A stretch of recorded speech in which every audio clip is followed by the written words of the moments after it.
Psycho analyst and psychologist and psychotherapist.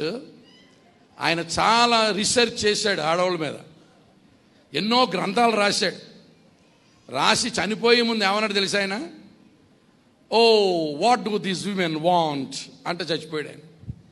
ఈ ఆడవాళ్ళకి ఏమిస్తే నవ్వుతారు, సంతోషిస్తారో నాకు అర్థం అవ్వలేదు. What do these women want? ఆడవాళ్ళని అర్థం చేసుకోవడం చాలా కష్టం అట.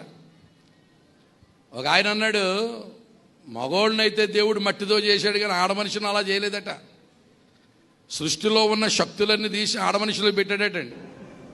సూర్యుల్లోని తీక్షణత, చంద్రుల్లోని ఆర్ద్రత, నిప్పులోని వెచ్చదనం, మంచులోని చల్లదనం, పిల్లిలోని పిరికిదనం, పులిలోని కరకదనం, కాకి గోల, కోకిల ఏల, చీమలో నుంచి శ్రమించే గుణం, నెమల్లో నుంచి నాట్యం, నక్కలో నుంచి చిత్తులు, ఇవన్నీ తీసి ఆడ మనుషులు పెట్టాడు.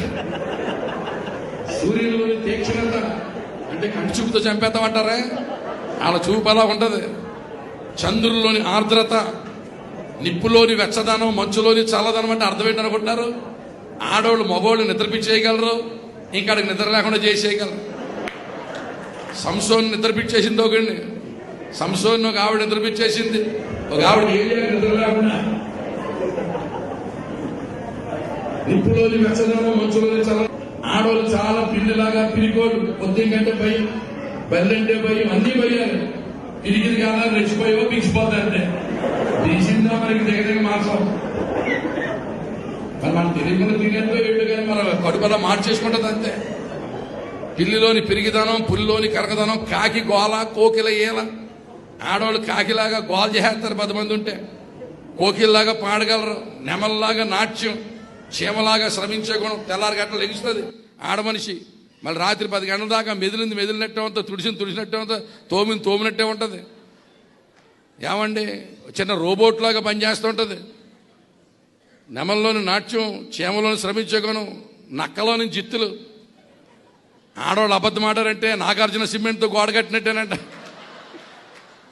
మేము అబద్ధం ఆడితే తడికేనట, అడ్డంగా దొరికిపోతాం మేము. ఆవిడ మనిషి అబద్ధం ఆడితే ఇంకెవడో పట్టుకోలేడట. కనుక ఇంత తెలుగుతో ఎలా కాపురం చేస్తావో ఆండ్రూసా నా కొడుక.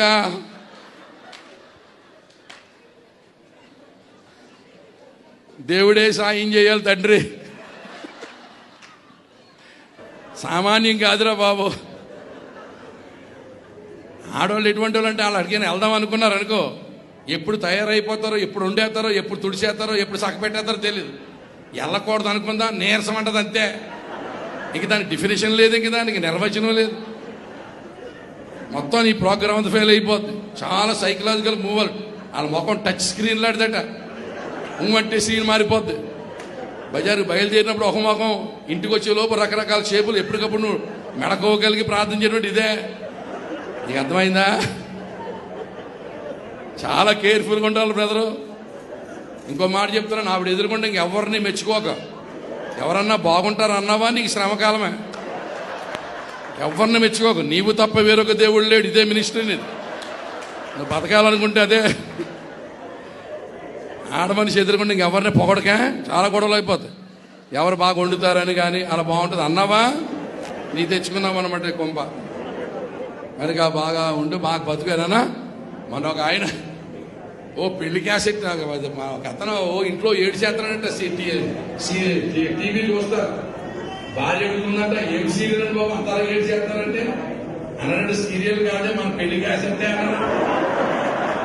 ఆ పెళ్లి క్యాసెట్ వేసుకున్నా బతికేలాగా అయిపోయిందా వేళ. పెళ్లి క్లిక్ అయితే పరమగీతమే, ఫెయిల్ అయితే విలాపవాక్యాలే, డ్రామాలో అంగలార్పు. మనోడు పెళ్లి క్లిక్ అవ్వాలని మనందరం ప్రార్థన చేద్దాం. దేవునికి స్తోత్రం కలుగునగాక. చాలా మంచిది. ఎంత ప్రసంగం చేసినా, ఎంతమంది చెప్పినా ఒకటే సారాంశం ఏంటంటే బాగా బతకమని. చిన్న చిన్న గొడవలు వస్తాయి, అడ్జస్ట్ అవ్వాలి. పెళ్లిలో మా భార్యాభర్తల మధ్య గొడవ రాలేదనో చేయి పైకి ఎత్తండి. ఒక్క చేయి లెగుతొట్టు భూమి మీద. భార్యాభర్త గొడవలు వస్తాయి. ఒకసారి గొడవ వచ్చి భార్య అన్నదట, ఇది నా మంచం, నువ్వు కింద అడుకో అన్నదట. ఇలా సారి తెచ్చుకుంటారు కదా ఆడవాళ్ళు, మా అమ్మోళ్ళు ఇచ్చారు మంచం, ఇది నాది, నువ్వు కింద అడుకుంటే కింద అడుకున్నాడు అంటాడు.